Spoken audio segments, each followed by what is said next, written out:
राधे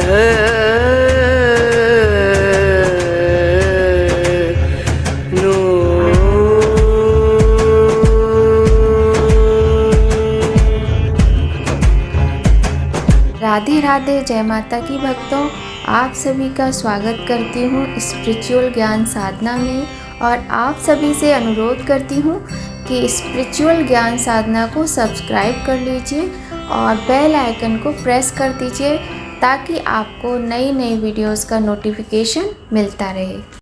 जय माता की, राधे राधे भक्तों। आज हम आपको यहाँ पर अक्षय तृतीया की पूजन की विधि बताने जा रहे हैं। जैसा कि आप सभी को पता ही है कि 10 मई 2024 दिन शुक्रवार को अक्षय तृतीया। तो सबसे पहले हमने सफाई कर ली थी और गंगा जल के छींटे दिए थे। उसके बाद फर्श पे सबसे पहले हम ज़मीन पे छोटा सा एक चौक बनाएंगे। चौक पे थोड़े से अक्षत डाल लिए, उसके ऊपर चौकी रखी है।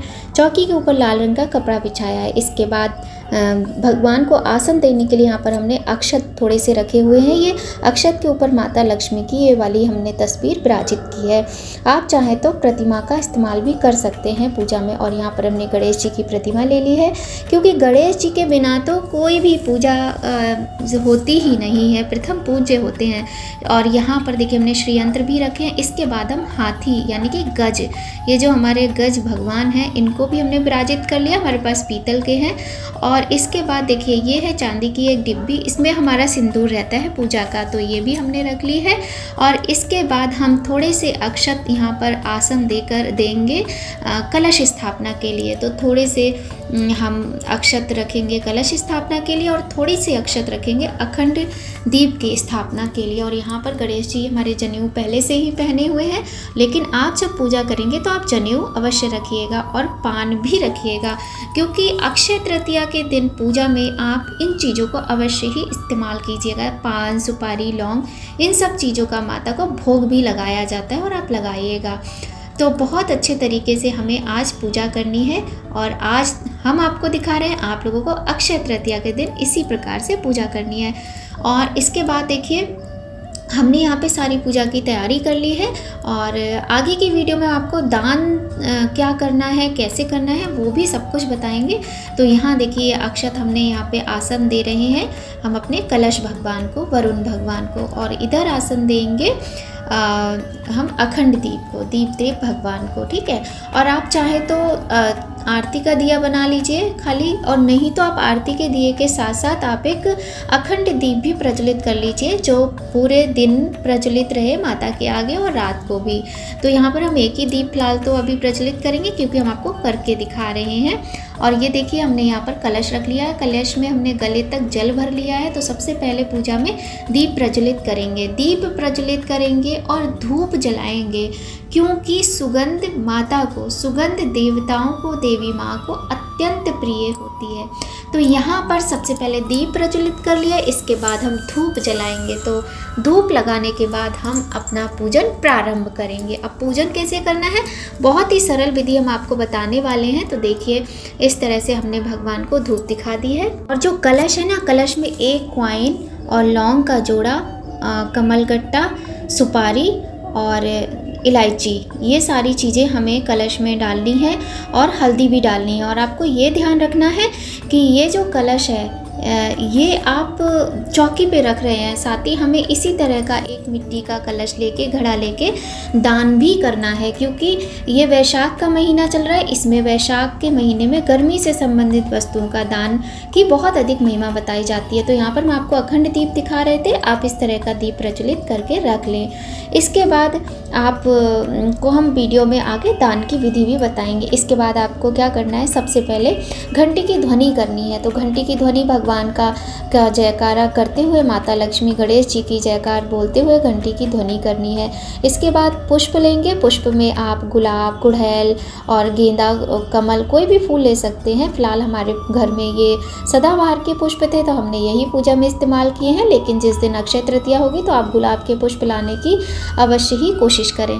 तो यहाँ पर हम पुष्प से भगवान को जल अर्पित करेंगे। जल अर्पित करने के बाद ये अष्टगंध चंदन है, इसका तिलक लगाएंगे। तो सबसे पहले गणेश जी को लगाएंगे, और गणेश जी के बाद माता लक्ष्मी के बाद जो गज देवता हैं इनको, इसके बाद जो हमारे श्रीयंत्र हैं और जो गज देवता हैं, कलश देवता हैं, और जो हमारे दीप भगवान हैं इन सबको जो भी पत्ते आम के आप लगाएंगे, मेरे पास आम के पत्ते नहीं थे तो मैंने करी पत्ता यहाँ लगा लिया आपको दिखाने के लिए, तो आप वो भी लगाइएगा। इसके बाद हम हल्दी से इसी क्रम के अनुसार तिलक करेंगे सभी भगवान का, और हल्दी के बाद हम कुमकुम से तिलक करेंगे। कुमकुम के बाद हम माता को सिंदूर चढ़ाएंगे। गणेश जी को भी सिंदूर लगता है और माता को भी।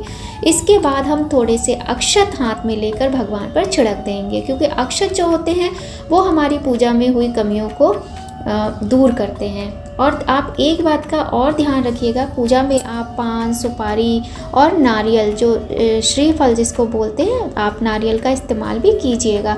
लेकिन नारियल आपको आज के दिन तोड़ना नहीं है, आप नारियल का दान कर सकते हैं।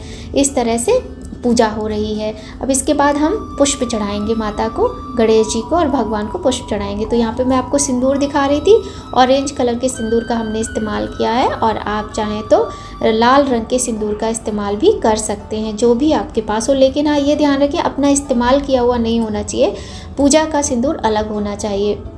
इसके बाद हम पुष्प चढ़ाएंगे गणेश जी को, माता को, श्रीयंत्र को, और श्रीयंत्र को प्रणाम भी करेंगे सबसे पहले, फिर हम माता को प्रणाम करेंगे। और प्रथम पूज तो गणेश जी हैं, तो सारा जो भी पूजा हमारा, हर पूजा में विधान होता है कि पहले गणेश जी को ही प्रत्येक वस्तु समर्पित की जाती है। तो कलश देव का पूजन, अखंड दीप का पूजन, सारे भगवान का ध्यान रखते हुए हमें पूजन करना होता है यहाँ पर। इस तरह से हम पुष्प चढ़ा देंगे, और पुष्प चढ़ाने के बाद हम भोग लगाएंगे। भोग में आपको क्या करना है, भोग में सबसे पहले ऋतुफल होना अनिवार्य है। ऋतुफल में आप जैसे खरबूजा है और खीरा है, ककड़ी है, आम है, इस तरह के फल आप भोग में लगाइए। मेरे पास नहीं थे तो जो था मैंने वो रख लिए हैं। और इसके अलावा मिश्री का भोग आप अवश्य ही लगाइए माता को। खीर बनाना भी बहुत ज़रूरी होता है। अक्षय तृतीया के दिन भले ही आप थोड़ी सी आधी कटोरी खीर बनाइए, पर बनाइए। देखिए धागे वाली मिश्री है, हमने इसी का इस्तेमाल किया है पूजा में। तो आप पंचमेवा भी रख सकते हैं। कहने का तात्पर्य है आप कोई भी मिठाई का ध्यान रखें, आप सफ़ेद और पीले रंग की मिठाई का इस्तेमाल ही करें पूजन में। तो इन सब मिठाइयों का, वस्तुओं का भोग आपको माता को लगाना है। यहाँ पर आप चावल, चीनी, इस तरह की वस्तुएं भी आप पूजा में रख सकते हैं। इसके बाद कनक धारा स्तोत्र का पाठ करना है। कनक धारा स्तोत्र का पाठ सच में गरीबी को दूर करने वाला होता है। यदि आपके पास कर्जा हुआ है तो आप नियम के अनुसार आज से कनक धारा स्तोत्र का पाठ कीजिएगा। कुछ ही दिनों में आप खुद ही देखेंगे कि धीरे धीरे करके आपका कर्जा समाप्त होने लगेगा। घर में धन धान्य, सुख शांति की बहुत सारी आपको रास्ते खुले हुए नज़र दिखाई देंगे। चीनी रखी हमने एक पात्र में, वो दिखा रहे हैं। तो आपका घर धन धान्य से भर जाएगा। ये अक्षत है यानी चावल है, ये भी हमने पूजा में रखे हैं। ये भी ध्यान रखिएगा, जो चीज़ें पूजा में हम रखते हैं ज़्यादातर हम उनको दान ही कर देते हैं, तो अच्छा रहता है। इसके बाद में हम करेंगे, और ये यहाँ इत्र है, तो इत्र लगाना तो बिल्कुल भी नहीं भूलना है, क्योंकि शुक्रवार का दिन, शुक्रवार की पूजा हमें वैभव देने वाली होती है और हमारी लाइफ लग्जरी से भर जाती है। तो इत्र का इस्तेमाल अवश्य ही करना है। अपने भी लगाएं, अपना अलग रखें और भगवान का अलग। इसके बाद ये उपला लेना है, गाय के गोबर से बना कंडा, इसे कंडा भी कहते हैं, इसको प्रज्वलित करना है, थोड़ा सा कपूर रख के, घी रख के। इसके बाद हम अग्यारी करेंगे। अग्यारी में हम इलायची, लौंग, बताशा, घी, कपूर, इन सब वस्तु का इस्तेमाल करेंगे। साथ ही गूगल भी माता को अत्यधिक प्रिय होता है, तो गूगल की जो सुगंध होती है वो माता को बहुत ही प्रिय लगती है। तो लोबान और गूगल का प्रयोग आप अग्यारी में अवश्य ही करें। यहाँ पर हम आपको अभी गूगल दिखाएंगे, बहुत ही अच्छा गूगल है, और आप कहीं भी पूजा की शॉप पे जाइए, बड़ी ही आसानी से आपको मिल जाएगा। तो अग्यारी में हमें जो हवन सामग्री होती है ना, उसमें थोड़ा सा गूगल मिलाकर अग्यारी हमको करनी होती है। तो इस तरह से कंडा हमारा प्रज्वलित हो गया। अब माता के मंत्रों का उच्चारण करते हुए हम यहाँ अग्यारी करेंगे। माता का मंत्र क्या है, जैसे या देवी सर्वभूतेषु माँ लक्ष्मी रूपेण संस्थिता नमस्तस्यै नमस्तस्यै नमस्तस्यै नमो नमः। और दूसरा मंत्र है ओम श्रीं श्रिया नमः। इस तरह से, तो आप इस तरह से मंत्र बोलते हुए अग्यारी करें, और स्फटिक की माला या फिर रुद्राक्ष की माला पर आप माँ के मंत्रों का जाप भी कर सकते हैं। और ये देखिए यहाँ पर मैं आपको अग्यारी का सामान दिखा रही हूँ कि मैं किस तरह से अग्यारी कर रही हूँ। इस तरह से आपको अग्यारी करनी है। और बताशा और लौंग बहुत ज़रूरी होता है माता की पूजा में, इन सब वस्तुओं का आपको ध्यान रखना है। अग्यारी करेंगे हम 5-7 मंत्र बोलकर आप आहुति दे दीजिए। इसके बाद अग्यारी के चारों तरफ हमें जल छिड़कना होता है। ये देखिए गूगल दिखा रहे हैं हम यहाँ पर आपको। इस तरह से गूगल डिब्बी में भी मिलता है और खुला हुआ भी मिलता है, जो आपके यहाँ आसानी से मिल जाए आप वो ले सकते हैं। और इसके बाद हम अग्यारी के चारों तरफ जल से आचमन करेंगे। आप इसको ठंडा करना कहते हैं, आचमन कहते हैं, जो भी सरल भाषा में आप करते हो वो आप, लेकिन बहुत ही आवश्यक होता है। आप बड़े बड़े हवन होते हैं, यज्ञ होते हैं या फिर अग्यारी होती है, तो ये करने के बाद हमें चारों तरफ से जल अवश्य ही चढ़ाना होता है। इस बात का भी ध्यान रखना चाहिए, ये भूलना नहीं चाहिए। ऐसे ही ये करने के बाद में हम माता की आरती करेंगे। अब आरती कौन सी करनी है, तो बहुत ही सरल सी माता की आरती है, जो ओम जय लक्ष्मी माता, मैया जय लक्ष्मी माता, वो वाली आरती हम करेंगे। और देखिए कितना अच्छा लगता है ना, जब हम पूजा करते हैं, हवन करते हैं, अग्यारी करते हैं, आरती उतारते हैं, तो बहुत ही वास्तव में इतना सुंदर लगता है, मन को भाने वाली ये चीज़ें होती हैं और मन, आत्मा सभी को, आँखों को, सभी को बहुत ही प्रिय लगता है ये सब कुछ। तो अग्यारी भी हो जाएगी हमारी और आरती भी हो जाएगी। और दक्षिणा बिल्कुल भी नहीं भूलना है। देखिए ये हम दक्षिणा ज़रूर रखेंगे, दक्षिणा है या फिर थोड़े से अक्षत होते हैं, ये हम बाद में ज़रूर चढ़ाते हैं, क्योंकि ये हमारे पूजा में हुए अभावों को पूरा करते हैं किसी चीज़ की। ये देखिए यहाँ पर हम इस तरह से चारों तरफ जल करते हैं अग्यारी के, या फिर जो भी दिया आप लेते आरती के लिए उसके। इसके बाद हम घंटी की ध्वनि करते हुए आरती हमारी हो जाएगी। और यहाँ पर हमने यही वाला दिया उठाया है, लेकिन आप अखंड दीप जलाइएगा, आरती के लिए दूसरा दिया बनाइएगा, ठीक है। कुछ बातों का ध्यान रखिएगा। तो घंटी की ध्वनि करते हुए हम आरती करेंगे। आरती के साथ ही हमारी पूजा यहाँ पर संपन्न हो जाएगी। जो भी मनोकामना है आपकी, जो भी आपकी इच्छा है, वो आप माँ से बताएं और माँ से अपनी मनोकामना कहें, ताकि माँ आपकी मनोकामना अवश्य ही पूर्ण करें। आपके घर में धन धान्य की बिल्कुल भी कमी ना हो, सब आपका सुख सौभाग्य अक्षय रहे। इस तरह से हमारी पूजा संपन्न हो जाती है। आपको यहाँ पर ये बात का ध्यान रखना है कि सुबह के समय जो ये पूजा आपकी हो रही है, इसके बाद दीप आपका जो है वो पूरा दिन प्रज्वलित रहेगा। इसके बाद अब आप जाएंगे शॉपिंग पर, है ना। तो शॉपिंग तो ज़रूरी होती भाई, अक्षय तृतीया है, एक तरीके से धनतेरस जैसा माहौल होता है अक्षय तृतीया के दिन। तो बहुत सारे लोग इस दिन भगवान की फ़ोटो मूर्तियाँ भी खरीदते हैं, जो कि बहुत अच्छा रहता है। और हाँ, आरती को ठंडा करने के बाद हम इस तरह से भगवान को मंत्र बोलते हुए आरती देते हैं। मंत्र क्या बोले, कुछ नहीं तो आप ये बोल सकते हैं, त्वमेव माता च पिता त्वमेव बन्धुश्च सखा त्वमेव विद्या द्रविड़ं त्वमेव सर्वं मम देव देवा। इस तरह से आप बोल सकते हैं, है ना। इसके बाद आरती आपको भी लेनी है। तो अब हम यहाँ पर बात करेंगे खरीदारी की, शॉपिंग की। और क्या शॉपिंग के बिना तो त्यौहार अधूरा ही रहेगा, क्योंकि मुख्यतया तो ये शॉपिंग का ही दिन है। तो पूजा हो गई हमारी, अब हम चलते हैं थोड़ा सा कुछ खा पी के। देखिए जिन लोगों को व्रत पहले से रख रहे हैं वैभव लक्ष्मी माता के, वो रख सकते हैं, ठीक है। लेकिन जो प्रारंभ करना चाहते हैं वो आज के दिन से बिल्कुल भी प्रारंभ ना करें, क्योंकि इस समय शुक्र और बृहस्पति दोनों ही अस्त हैं। तो ऐसे में कोई भी शुभ कार्य नहीं करते हैं। खरीदारी कर सकते हैं और खूब अच्छे से जितनी ज़्यादा चाहें उतनी खरीद सकते हैं, लेकिन आपको कोई भी व्रत उठाना नहीं है, उद्यापन नहीं करना है। और यहाँ पर हम आपको ये दिखा रहे हैं कि इस तरह की वस्तुएं आप खरीद सकते हैं और दान कर सकते हैं। जैसे यहाँ पर हमने ये सेब लिया है, खीरा लिया है, आप खीरा और ककड़ी अवश्य लीजिएगा, साथ ही खरबूजा और आम, इन चीज़ों का दान आप करें। ये देखिए चीनी हमने थोड़ी सी, ये छोटी सी मटकी है, इसमें भर के रखी है। और ये मटका हम आपको दिखा रहे हैं, इसीलिए दिखा रहे हैं कि आप एक अलग से मिट्टी का मटका लेकर आप उसमें पानी भर के दान करें, साथ ही चीनी का दान भी करें, ताकि आप पंडित जी को दान करेंगे तो वो पानी में चीनी मिलाकर शरबत पी लें। आप शरबत के जो वो आते हैं, जैसे रूह अफ़ज़ा वगैरह आता है, इन चीज़ों का दान भी कर सकते हैं, क्योंकि हम बार बार बता रहे हैं गर्मी से संबंधित चीज़ों का दान किया जाता है। यहाँ हम 16 सामग्री भी दान कर सकते हैं। हम श्रृंगार का सामान 16 नहीं तो जितना आप 7-5 जो करना चाहें कर सकते हैं, क्योंकि अक्षय होता है। जो भी हम खरीदते हैं, जो भी हम दान करते हैं, सब कुछ अक्षय कर देती है माँ लक्ष्मी अपने आशीर्वाद से।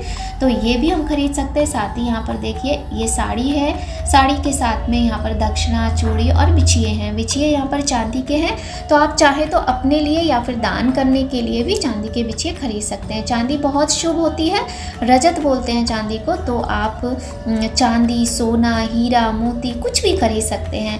और चांदी का सिक्का यदि आप खरीदें ना, तो अगर आपके पास गणेश लक्ष्मी जी का सिक्का है तो वो ना खरीदें, क्योंकि फिर देखिए हम गणेश लक्ष्मी जी का जो सिक्का होता है उसको रीसेल तो कर नहीं सकते हैं। तो आप ऐसी वस्तु खरीदें जो आप किसी को भी दे सकते हैं। और यहाँ देखिए ये बिछिए हमने रखे हुए हैं, तो बिछिए आप इस तरह का सामान आप चाहे तो अपनी सास, ननद, जेठानी को दे सकते हैं, और नहीं तो आप किसी भी ब्राह्मणी के निमित्त दान कर सकते हैं। बहुत ही पुण्य फल की प्राप्ति होती है। ये देखिए इस तरह के कुछ हैं, ये चांदी के बिछिए हैं। पायल भी खरीद सकते हैं, चांदी की सिंदूरदानी खरीद सकते हैं। और यहाँ देखिए चावल भरी हुई जो कटोरी रखी है ना, ये भी चांदी की है। तो हम क्या करते हैं ना, हम एक गुल्लक भगवान की बनाए हुए हैं, उसमें हम पैसे इकट्ठे करते रहते हैं। तो पैसे इकट्ठे करके फिर हम क्या करते हैं, जब इस तरह के तीज त्यौहार आते हैं तो पतिदेव से मांगना नहीं पड़ता है। नहीं तो स्पेशली हर दिन कुछ ना कुछ होता है तो बोलते ही रहो, फिर वो भी बेचारे कहाँ तक खर्चा करेंगे ना, ये सब होता है। तो इस तरह से गुल्लक बना लीजिए आप भी। तो हम क्या करते हैं, जैसे अक्षय तृतीया है, जन्माष्टमी है, ऐसे त्योहारों पर गुल्लक खोल लेते हैं भगवान जी की। और फिर गुल्लक में से जैसे देखिए ये चांदी का दिया है, दीपक जिसे कहते हैं, ये लोटा है, और वो कटोरी रखी हुई। इस तरह के बर्तन भी आप अक्षय तृतीया के दिन खरीद सकते हैं, जो कि हमारे पूजा पाठ से संबंधित होते हैं।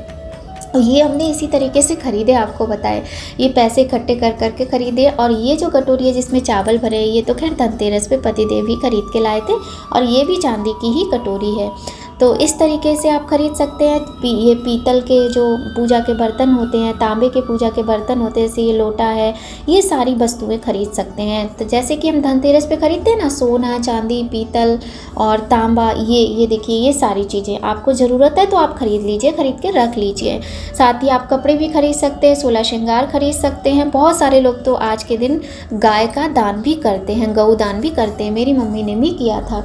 तो इस तरीके से ये देखिए सारी दान की सामग्री है। चाहे तो आप भगवान को अर्पण करके तब चढ़ा दें, चाहे आप ऐसे ही सारा सामान लेके मंदिर चले जाएं और पंडित जी से संकल्प करवा के वहाँ आप दान करके चले आएँ। तो बहुत ही सुंदर तरीके से आप अक्षय तृतीया का पर्व मनाइए, ऐसी कामना करते हैं। और भगवान से विनती करते हैं कि आपके घर में धन धान्य की कभी भी कोई कमी ना रहे, आपके घर के सारे भंडारे माँ भरें, घर में सुख शांति बरकत बनी रहे, और किसी पे कोई कर्जा ना चढ़े, सबके घर में बहुत खुशियाँ आए, माता का आशीर्वाद बना रहे। इस तरह से बहुत ही आसान सी विधि, बहुत ही सरल सी विधि हमने आपको पूजा की बताई है। अगर आपको वीडियो थोड़ा भी अच्छा लगे तो लाइक अवश्य करना, और चैनल को सब्सक्राइब करना बिल्कुल भी मत भूलना। कमेंट भी अवश्य ही कीजिएगा, आपके कमेंट से बहुत अधिक प्रेरणा मिलती है। तो वीडियो पसंद आए लाइक कीजिएगा, फैमिली, फ्रेंड्स और मम्मी पापा, भाई बहन सभी के साथ शेयर कीजिएगा, और कमेंट में जय माता की, राधे राधे लिखते रहिएगा। मिलते हैं आपसे नई वीडियो में बहुत जल्द नई जानकारी के साथ। जय माता की, राधे राधे। आप सभी को अक्षय तृतीया के पावन पर्व की हार्दिक शुभकामनाएं।